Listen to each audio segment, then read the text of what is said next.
couteau suisse, why not? Moi, je dirais plutôt quelqu'un de multipotentiel. Voilà, multipotentiel, quelqu'un qui a une capacité à se faufiler un peu partout, à faire un peu tout, mais très bien. C'est sur les chapeaux de roue que démarre la carrière de Diane Audrey. Intéressée par le journalisme, la jeune fille intègre l'univers des médias en tant que rédactrice pour Le Monde Afrique. Mais son aventure journalistique sera de courte durée. En 2016, elle plaque tout à Paris et décide de retourner dans son pays d'enfance, le Cameroun. J'avais 25 ans, je me suis dit 25 ans, c'est un quart de siècle et j'ai envie de passer mon autre quart de siècle sur le continent à faire des choses que j'aime aussi, donc la com, la pub et travailler dans l'art contemporain. Nouveau continent, nouvelle réalité, nouveau challenge. Diane Audrey doit s'adapter. En 2017, elle fonde son agence de communication et conseil en images. Je viens d'un canevas très franco-français et je rencontre un canevas camerounais. Et il faut que je comprenne le canevas camerounais, il faut que le canevas camerounais me comprenne et il faut qu'on trouve notre propre canevas. Donc il fallait créer une culture d'entreprise qui soit en phase autant avec mes salariés qu'avec moi-même. Cette touche-à-tout est aussi la créatrice du site Visiter l'Afrique, une plateforme collaboratrice dédiée à la promotion du tourisme africain. Je trouvais qu'on parlait encore beaucoup du continent sous un prisme de guerre, voilà, tout ce qui était Boko Haram, Ebola, etc. Et je trouvais quand même dommage que le narratif d'une jeune personne comme moi était teinté de ce type d'image. Je souhaitais que ma génération, et moi aussi en l'occurrence, puissions montrer l'Afrique telle qu'on la voyait, naturellement avec c'est moi, mais aussi avec beaucoup de plus. La joie de vivre, la vitalité des gens, leur teranga, comme on dit au Sénégal, le côté welcoming, le côté ambianceur, le côté bon vivant. Aujourd'hui, Diane Audrey est à Bassam en tant qu'agente de la peintre Karine Mansan et du photographe connu sous le pseudonyme de Nuit Balnéaire. Dans ce métier, c'est vraiment au feeling. Hein. C'est vraiment au feeling. Bizarrement, cette année, l'année dernière, j'ai été approchée par beaucoup de gens du milieu. Mais Diane, elle est venue une fois et j'ai beaucoup aimé c'est au feeling, j'ai beaucoup aimé son énergie et je me suis dit, bon, elle n'osait pas monter à l'atelier, mais je me suis dit, on peut vraiment faire de belles collaborations ensemble. 4 jours à Douala, 3 jours à Abidjan, toujours entre 2 avions, la routine de Diane Audrey pourrait en dérouter plus d'un. Mais la jeune femme y est habituée. À bientôt 30 ans, cette céréale entrepreneur ne semble pas prête à ralentir la cadence. Diane Audrey, bonjour. Bonjour Hélène. Comment tu vas? Ça va et toi? Écoute, ça va très bien, c'est un plaisir de t'avoir sur le plateau des Femmes d'ici. Depuis le temps qu'on cherche quand elle passe furtivement sur Abidjan, c'est bon, on a mis la main sur Diane Audrey. Alors, on l'a vu dans ce portrait préparé par Karine Cassi. Donc, tu as fait un événement il y a quelques jours. C'était ta première exposition en Côte d'Ivoire, du moins, avec 2 artistes ivoiriens, Karine Mansan et Nuit Balnéaire, qui est photographe. C'est ça. Alors, comment ça s'est mis en place, ce projet et l'envie de créer cet événement en particulier en Côte d'Ivoire? Alors, je viens en Côte d'Ivoire depuis quelques années. J'aime bien dire que je suis la Camerounaise préférée des Ivoiriens. Et je collectionne donc de l'art. Et il y a quelques mois, une photographe ivoirienne, Johanna Choumali, elle m'a dit, il y a une artiste que tu devrais rencontrer qui te plaira. Donc, elle s'appelle Karine Mansan. Donc, je suis allée à Bassam pour la rencontrer. Et il se trouvait que Nuit Balnéaire, que je connaissais aussi, vivait à Bassam. On avait collaboré à l'époque pour un magazine ivoirien qui s'appelait Chic. Ouais. Donc, j'étais la rédactrice en chef et lui, il était le photographe de la plupart des shootings qu'on organisait. Et j'ai acheté une œuvre de Karine. On est resté en contact. Mais quand j'ai partagé cette œuvre, en fait, sur les réseaux sociaux, il semblerait qu'il y ait eu 4-5 ventes. Donc, elle ne me connaissait pas, je ne la connaissais pas. Donc, elle était assez surprise.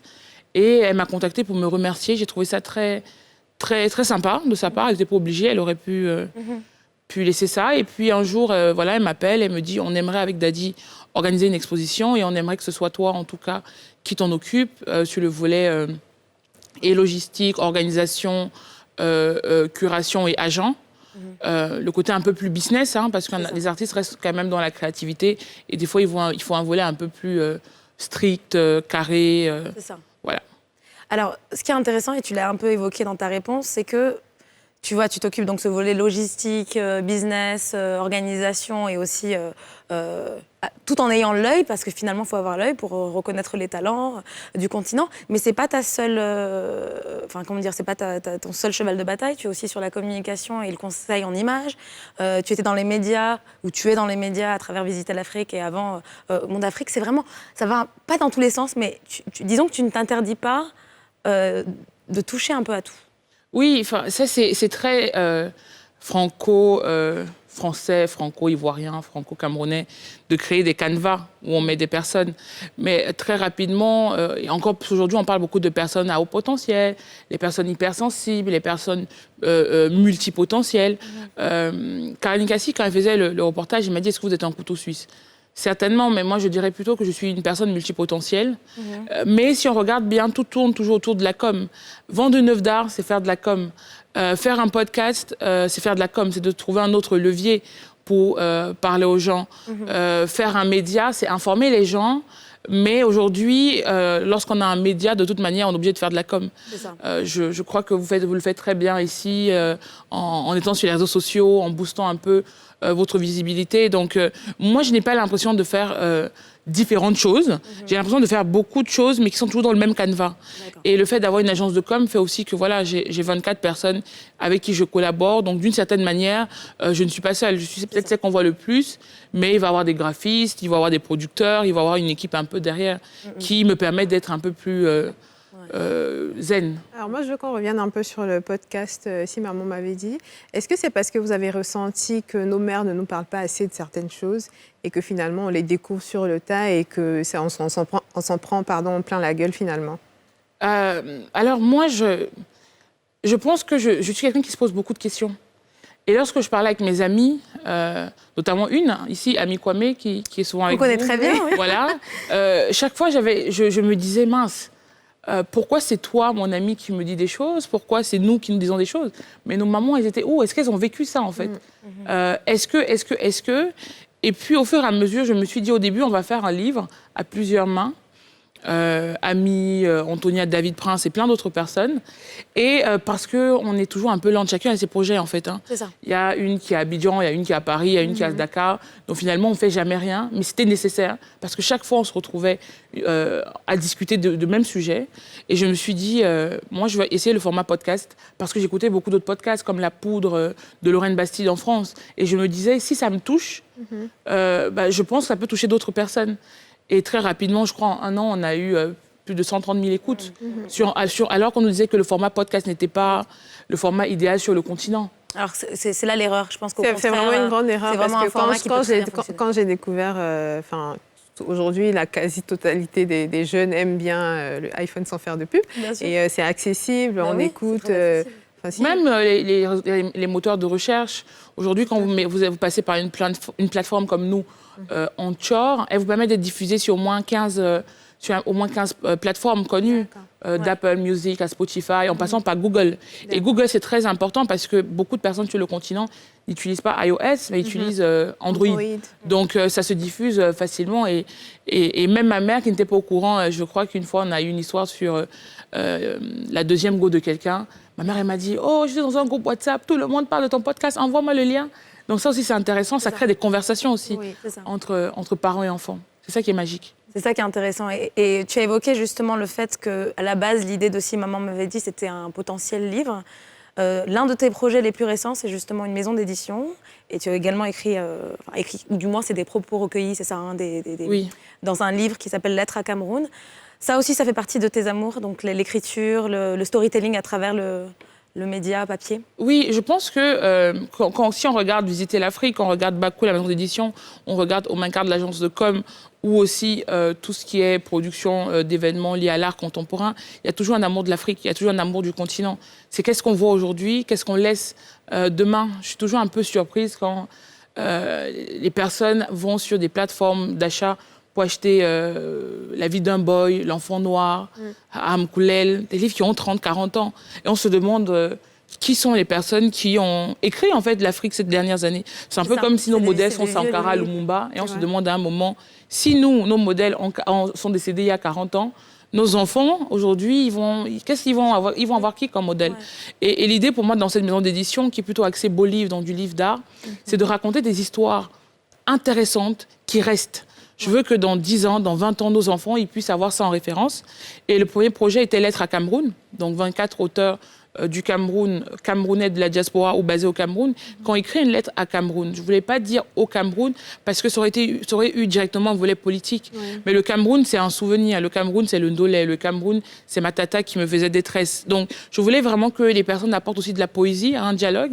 Et on travaille sur un livre qui s'appelle Lettres à Ivoire, à Côte d'Ivoire. Donc, on espère pouvoir le sortir en août, à l'occasion de la fête de l'indépendance ici, ivoirienne. Donc c'est un peu ça. Et puis avec une ivoirienne aussi, la Falaise Dion, avec qui on espère pouvoir faire un beau livre sur l'histoire des Koris. C'est ultra important parce qu'il ne faut pas que le récit retourne chez ceux qui renvoient une image d'Afrique qui n'est pas toujours celle que l'on connaît sur le continent. Et qui est un peu datée. Peut-être une dernière chose, on l'a entendu également dans ce portrait qu'on a diffusé, c'est cette adaptation qu'il a fallu mettre en place quand tu quittes Paris il y a quelques années pour revenir au Cameroun, même si tu as grandi, tu as passé une partie de ton enfance au Cameroun. Qu'est-ce qui a changé de manière assez radicale en termes de travail, en termes de fonctionnement, d'organisation et finalement, est-ce que c'est pas que du négatif? On imagine qu'il y a aussi des aspects positifs à travailler dans nos sociétés, dans nos contextes à nous. Alors, comme moi, je pars de Paris, c'est une évidence que je vais avoir mes enfants en Afrique. Je vais avoir des enfants, je veux pas que mes enfants grandissent dans un environnement où on leur dit tout le temps qu'ils sont noirs. Alors, quand on fait Afrique-France, on a quand même un mindset un peu plus fort, parce qu'on a une sorte de base. Mais quand je voyais mes amis qui étaient nés en France, qui étaient sénégalais, maliens, mais qui étaient un peu entre les deux, je me disais, j'ai pas envie que mon enfant soit un peu perturbé. Dans le Cameroun, on rentre avec beaucoup d'idéaux.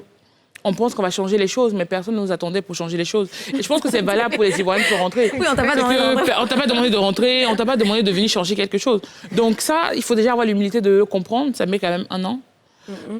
Donc, comme je dis souvent aux gens, la première année, je me dis, le Cameroun, on dirait qu'ils veulent me tuer. Deuxième année, ils vont vraiment me tuer. Troisième année, que maman, si vous voulez me tuer, c'est entre vous là-bas, moi je me recule. Et aujourd'hui, la 4e année, je suis en mode, on est là seulement, on regarde. Donc c'est comme ça que j'aime souvent dire. Et je pense que c'est aussi pareil. C'était un moment où je rentre avec plein de rêves, plein d'idéaux, et je me rends compte que c'est pas vraiment ça. Donc je regarde, soit je repars, soit je reste. Et moi, j'aimais dire que je ne suis pas partie pour essayer, je suis partie pour réussir. Mais en étant logique que si ça me dépasse, mieux je me recule. Et aujourd'hui, je m'installe en Côte d'Ivoire. Et quand je dis à mes amis que je m'installe en Côte d'Ivoire ou que j'installe mon agence en Côte d'Ivoire, je leur dis, je suis sur un plan de 18 mois. On me dit, parce qu'on me connaît un peu couteau suisse. Et je dis non. La Côte d'Ivoire, le pays où on vient faire le show. On vient s'amuser, là, on mange placali, on monte, on descend. Ce n'est pas le même pays où on s'installe. Donc, il faut avoir un profil un peu plus low. Ce que j'ai peut-être pas eu au Cameroun parce que j'étais en mode on va changer les choses, le Cameroun de demain, c'est nous qui le construisons. Là, je viens en Côte d'Ivoire un peu plus low profile, je rencontre les gens, je discute, je prends le temps. Et je me dis que pour s'installer, il faut quand même se donner le temps. Et pour toutes les personnes qui veulent faire la même chose, s'installer sur le continent, je leur dis il faut prendre 18 mois. C'est beaucoup plus simple. Il faut savoir comment mettre les choses en place aussi, et c'est plus réaliste. C'est ça, sans se mettre de pression. Des fois, on se met trop la pression... Voilà, mais il n'y a pas besoin. Alors, donc, tu as plusieurs projets dans l'immédiat, mais l'un d'entre eux, c'est donc d'installer Omankar ici en Côte d'Ivoire. C'est ça. Et aussi, peut-être dans l'art, des choses... Oui, bien sûr. L'idée, c'est d'ouvrir une galerie d'art aussi en septembre à Abidjan. On est en travaux, on essaye, on espère. Mais comme toujours, la vie, le continent m'a montré que l'essentiel, c'est de bien faire et de ne pas se mettre la pression. Des fois, les gens vous mettent la pression parce que c'est leur programme à eux. Mais quand vous savez, vous êtes bien avec vous-même, il n'y a pas de drap. J'espère que Hanan et que toute l'équipe des femmes d'ici, vous allez être clientes. Hein. J'ai vu qu'il y a beaucoup d'œuvres d'art dans vos studios. Voilà. Il faut dire ça à ceux d'en haut. Oui, c'est ça. Qui décident. Moi, je suis ce qu'on appelle une Bamileke. Il paraît que mon homologue ici, ce sont les Djoula. Donc vraiment, quand on arrive là, oui, il faut parler on veut partir avec toi en même temps. Moi, c'est moitié Djoula, non 100%. 100%, pardon. Voilà, 100% Djoula. Il faut parler avec elle aussi. Bon, alors...